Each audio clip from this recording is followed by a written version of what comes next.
Mensen komen binnen, er wordt vragen naar hun ID-bewijs, er wordt even geconstateerd wie het is. Dan ondertekenen ze nog een formulier, dat is het informed consent, dat ze dus meedoen aan dit onderzoek en weten wat eventueel de restgevolgen van binnen. Dat hebben ze overigens al toeschrijven, dus ze weten precies waar ze vertekenen. Dan gaan ze naar de persoon die zeg maar, de spullen vullen kunnen maken met de zegels. Dan rennen ze terug en dan wordt het dwangsliem aangenomen. Het dwarsje heb je nog bij me. Als het aangenomen is, dan gaat het naar Drachten, daar wordt het administratief verwerkt en dan gaat het naar Den Haag. Ja, want ik zie in het dwarsje zitten fjouwer van die swaps, van die kartonnen, wat binnen grote waterstaven. Waarom juist fjouwer? Klopt, bij fjouwer, bij waterstaafjes. Het is voor het linker en voor de rechterwang en er zijn nog 12 voor extra voor controle. Dit soort aantallen, 8080 mannen die gevraagd wordt mee te werken, dat is bij ons weten niet eerder voorgekomen in de wereld. Reiniga, wat gebeurt er precies als het DNA aannam is hier in de aannamlocatie? Dat wordt hier verpakt, dan gaat het naar Drachten. Dan wordt het administratief verwerkt, dan wordt het in dozen van 81 van dit soort secties. Dan wordt het allemaal verzegelen en dan gaat het naar Den Haag. Dus bij het verzegelen ren je hem risico dat er vreemde dingen mee gebeuren? Er is een speciaal transportbedrijf voor onze KLPD. Die zorgt voor het vervoer en dat er opsporingsambtenaren en die zorgen dat het goed te plek komt. En wat gebeurt er dan precies bij het NFI?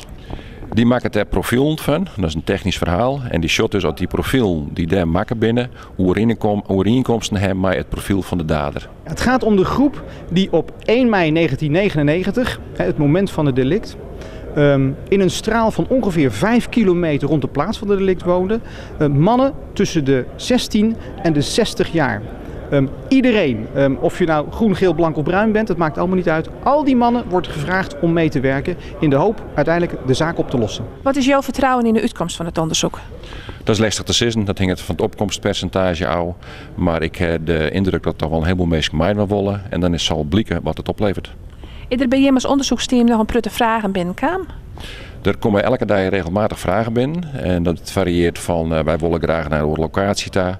Als vragen van ik ben op vakantie, dat soort zaken komen binnen. Ja, regelmatig komen die vragen binnen. Want mensen kennen naar locaties daar in? Ja, de mensen weer oproepen om in een plek te verschijnen. Maar wij hebben het zo laagdrempelig mogelijk zitten we erop door dit. Zodat de mensen zelf een keuze maken kennen waar ze het in.